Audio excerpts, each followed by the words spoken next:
যেখানে এই মুক্তিযোদ্ধাদের নাম স্মরণ করে লেখা থাকবে। 1971 সালে মুক্তিযুদ্ধের যে লক্ষ্য ছিল একটি ক্ষুধা এবং দারিদ্র্যমুক্ত বাংলাদেশ গড়ার, অর্থনৈতিক মুক্তির, সেই লক্ষ্য কিন্তু অর্জিত হয়নি। সুতরাং 2024 সালের এই মুক্তিযুদ্ধের মধ্য দিয়ে আমাদের তরুণ প্রজন্ম এই স্বাধীনতা এনেছে, সেই স্বাধীনতার মধ্য দিয়ে আমাদের ক্ষুধা এবং দারিদ্র্যমুক্ত বাংলাদেশ গড়ে তুলবে। আমরা কি বৈষম্যমুক্ত বাংলাদেশ গড়ে তুলব? আমরা কি সন্ত্রাস মুক্ত বাংলাদেশ গড়ে তুলব?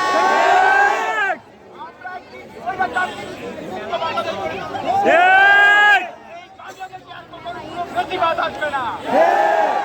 এই বাংলাদেশে আর কোনো খুনি কখনো শাসন ক্ষমতায় আসবে না। আমরা কি আলোকিত বাংলাদেশ গড়ে তুলব? আমরা কি মেধাভিত্তিক সমাজ গড়ে তুলব? একটি বুদ্ধিবৃত্তিক আন্দোলনের মধ্য দিয়ে আমরা কি আলোকিত সম্ভাবনাময় বাংলাদেশ গড়ে তুলব? এবং সেই বাংলাদেশে নেতৃত্ব দিবে এই 24-এর এই বিজয়ের মুহূর্তে আমি আপনাদের আহ্বান করছি। আমাদের এখন দেশ গড়ার কাজে মনোযোগ দিতে হবে। এই বাংলাদেশ একটি অসাম্প্রদায়িক বাংলাদেশ।